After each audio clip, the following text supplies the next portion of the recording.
आज की हमारी इस वीडियो का टॉपिक है प्रेजेंट इन एब्सेंस, जो कि जॉन डन की बेस्ट नोन पोएम्स में से एक है। अब हम पहले जॉन डन के बारे में कुछ बातें जान लेते हैं। ये एक इंग्लिश पोएट थे, स्कॉलर थे। ये एक रोमन कैथोलिक फैमिली से बिलोंग करते थे।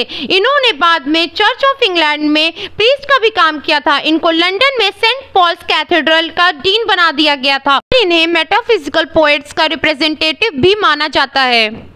इनका जन्म 22 जनवरी 1572 लंदन यूनाइटेड किंगडम में हुआ था और इनकी डेथ 31 मार्च 1631 लंदन यूके में हुई थी। Now let's start with the topic। अब हम हर एक लाइन को पढ़ेंगे और समझेंगे। ये एक मेटाफिजिकल पोएम है जो कि पोएट ने अपनी वाइफ के लिए लिखी थी। यहाँ पे प्रेजेंट इन एब्सेंस का मतलब है कहीं पे ना रहकर भी होना। मतलब जो यहाँ पे पोएट हैं वो फिजिकली अपनी वाइफ के पास नहीं है, बट उनका मन वहीं पे ही है।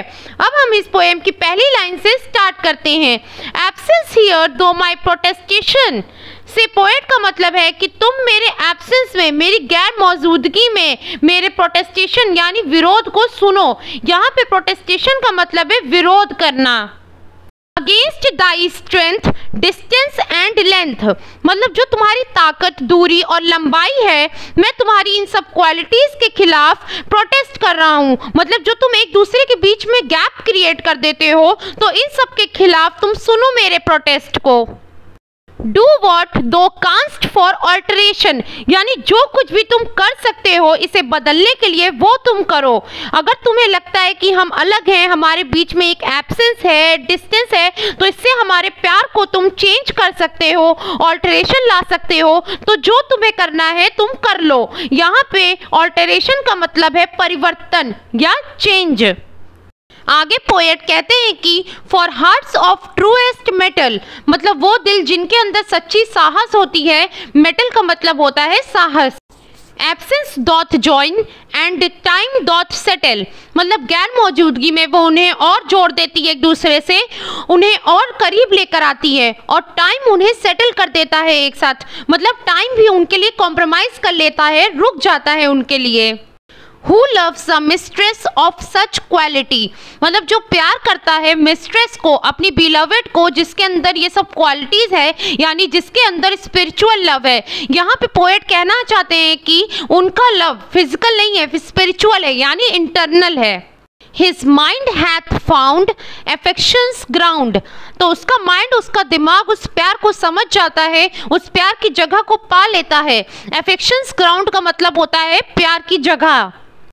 Beyond time place and all mortality, जो कि कैसी होती है, समय जगह से बियॉन्ड होती है, परे है, और उस पर डेथ का भी कोई असर नहीं होता है। यानी हमारा प्यार जो है वो इमॉर्टल है, यानी मरने से भी वो कभी खत्म नहीं होगा।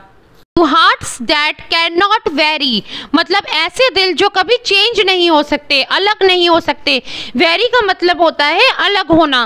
तो वैसे दिलों के लिए absence is present, time doth tarry, उनके लिए एब्सेंस प्रेजेंट है, मतलब गैर मौजूदगी में भी वो एक दूसरे के पास मौजूद होते हैं, और समय भी उनके लिए ठहर जाता है।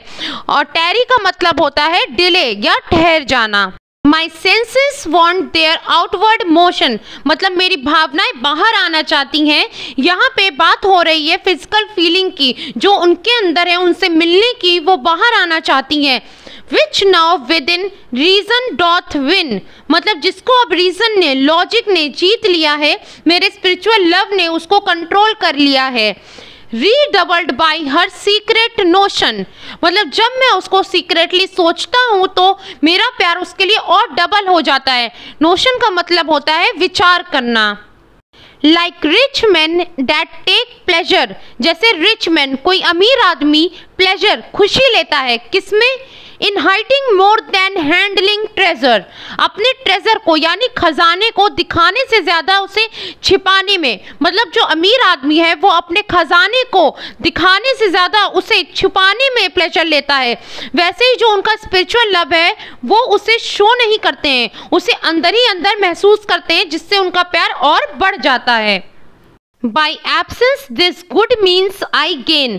यहाँ पे पोएट बोलते हैं कि इस एब्सेंस की वजह से, उसकी अनुपस्थिति की वजह से मुझे अच्छा लाभ प्राप्त हुआ है। यहाँ पे गेन का मतलब होता है पाना।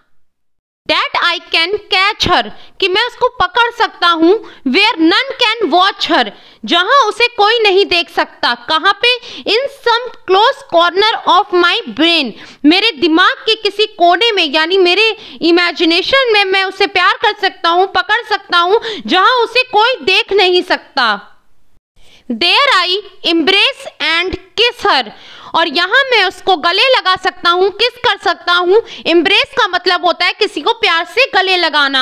And so enjoy her and none miss her, और इसीलिए मैं अब उसके साथ एंजॉय कर सकता हूँ, मजे कर सकता हूँ, और इसीलिए मैं अब उसे याद नहीं कर रहा, मिस नहीं कर रहा, क्योंकि वो मुझसे दूर नहीं है, मेरी इमेजिनेशंस में मेरे साथ ही है, वो हमेशा मेरे मन में है। इस पोएम से पोएट यही समझाना चाहते हैं कि दो लोग जो एक दूसरे के साथ नहीं है, पास नहीं है, उनसे उनका प्यार कभी कम नहीं होगा। वो हमेशा एक दूसरे के मन में रहेंगे और इस दूरी से उनका प्यार और स्ट्रांग होगा, एब्सेंस में भी प्रेजेंट रहेगा। Thanks for watching. Please like, share and subscribe.